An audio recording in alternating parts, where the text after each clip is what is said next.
Last week, the Bonneville County Republican Party voted to censure two Idaho Falls lawmakers, Senator Kevin Cook and Representative Stephanie Mickelsen. The county party also moved to prevent Representative Mickelsen from using Republican Party identifiers on any campaign material for the remainder of her current term and for the next 5 years. That comes after a party rule change last summer that allows central committees to hold elected officials accountable for not voting in line with the party platform. On Friday, Representative Mickelsen joined me to discuss her censure and how she thinks the new rule is affecting legislation this year. Thanks so much for joining us this week. For those who aren't familiar, what happened? My central committee decided to hold another, I call it a kangaroo court or an inquisition, against me a week ago Thursday, and then they released that information on Monday or Tuesday of this week, and they decided that they would censure me yet again. What does that mean for people who aren't familiar with party politics? Well, the Idaho Republican Party has been passing rules in the last couple of years that they think enables them to be able to go and basically remove an R and someone's ability to run as a Republican. So when you say remove an R, like on the ballot, the little R? Yeah, the R. So they think that they can stop me from running as a Republican, which I don't think they can. You've already filed to run for re-election as a Republican. Yeah, I filed the first day of the period, so I'm ready to go as a Republican, and I fully plan on running as a Republican, and I have my posters and my literature and everything ready to go. Was that censure a surprise to you? No, that censure wasn't a surprise to me. They have been looking for ways to purify the party in their minds for the last couple of years. It's a plan that had been set in place quite some time ago, and that was to get control of the central committees within each county, and then they would be able to start picking who was pure enough or according to their idea of who could run and who couldn't run, and that was what was going on.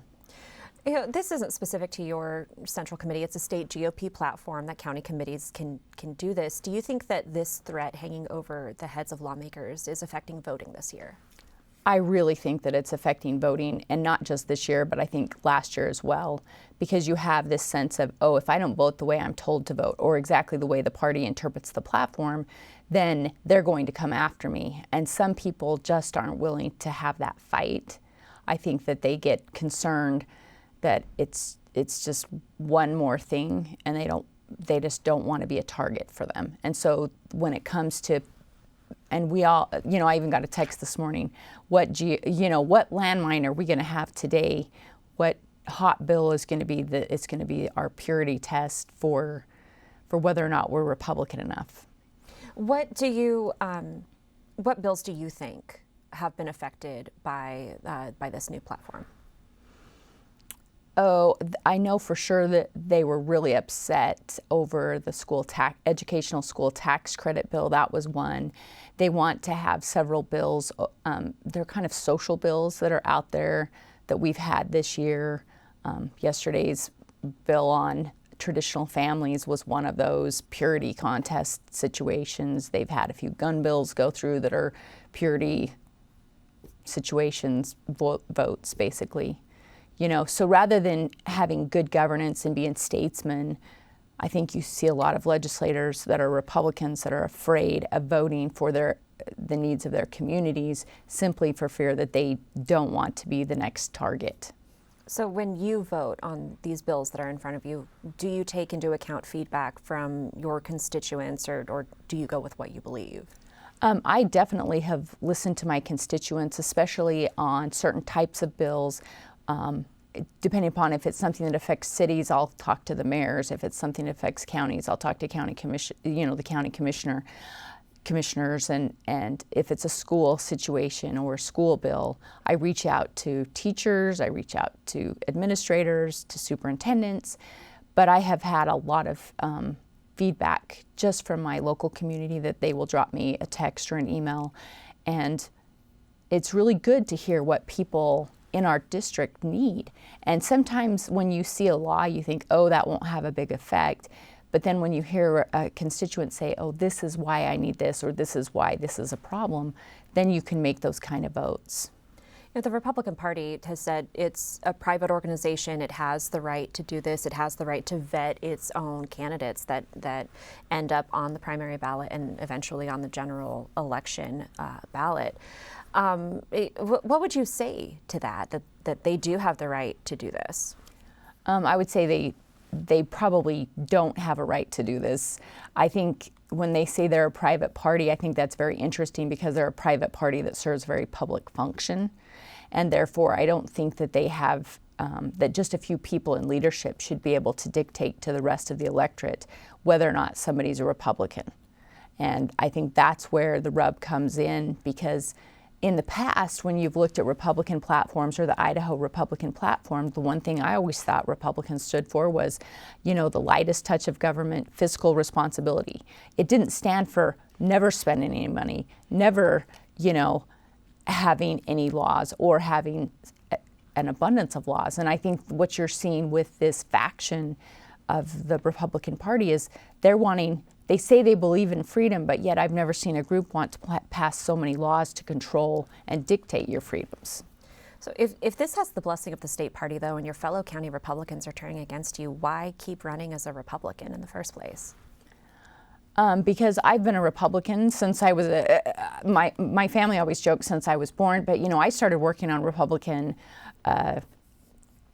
campaigns when I was a teenager. And for Butch Otter when he was running for lieutenant governor. I worked on a campaign for Brad Little when he first ran for lieutenant governor. I've worked on campaigns for a long time, ones that were statewide ones as well as ones that were just local races. But parties change over time. That we've seen this with the Democratic Party. We've seen this with the Republican Party over time. Is this just the new Republican Party? I think the Republican Party got hijacked in 2010 after the Ron Pauls didn't win, and they knew that they couldn't win as a third party. They knew that they had to go back into the Republican Party because that brand was so strong. And so they set out a plan and a framework to come in at the local level, take precincts or county committees and turn them more to the right. And most Republicans in the last 10 years have been kind of sleeping, not realizing that this was going on.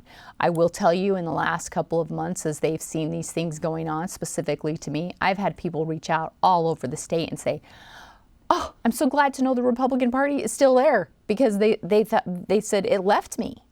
But I don't think the Republican Party ever left. I think it just kind of